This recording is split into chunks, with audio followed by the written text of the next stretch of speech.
Hi guys, it's me again, Alman. Welcome back to my channel, and today I'm going to show you how to make unbelievably easy Italian style carbonara.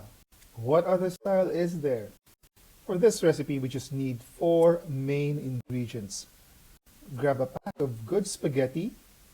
The star of the show is, of course, guanciale. You can find this at your favorite deli. While you're at the deli, grab a block of Parmigiano Reggiano cheese.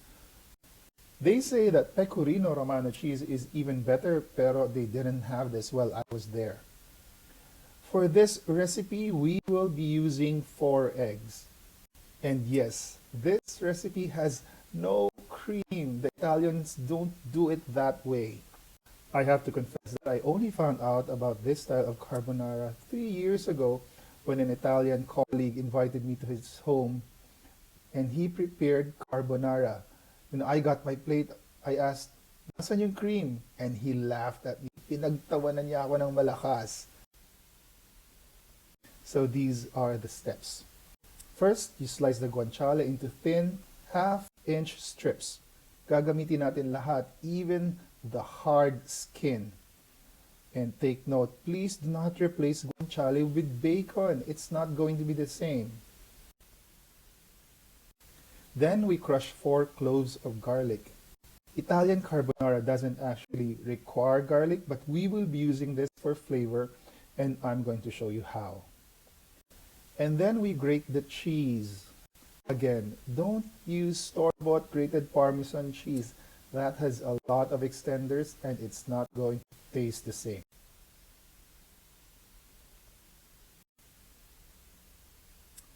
Ngayon naman, we will crack our eggs into a bowl and then mix that with the grated cheese. Just give it a good mix. Mix, mix, mix. So the pasta is cooking separately, and while the water is boiling, let's slice the guanciale into even smaller pieces. Ngayon, our pasta is cooked and I've reserved some pasta water. We are going to put together our carbonara. I'm going to use the same pot where I cooked the pasta. Just wipe it down to remove any excess salt. Before you even turn on your stove, you can pour the guanciale and garlic into the pot. No oil necessary because the guanciale is going to render and create a lot of really good tasting oil. After a while, it's going to smell really good and the garlic is going to brown a little. Once it's cooked, remove the garlic from the pot and then turn off the stove. At this point, you pour the cooked pasta and then give it a good mix. Mix, mix, mix.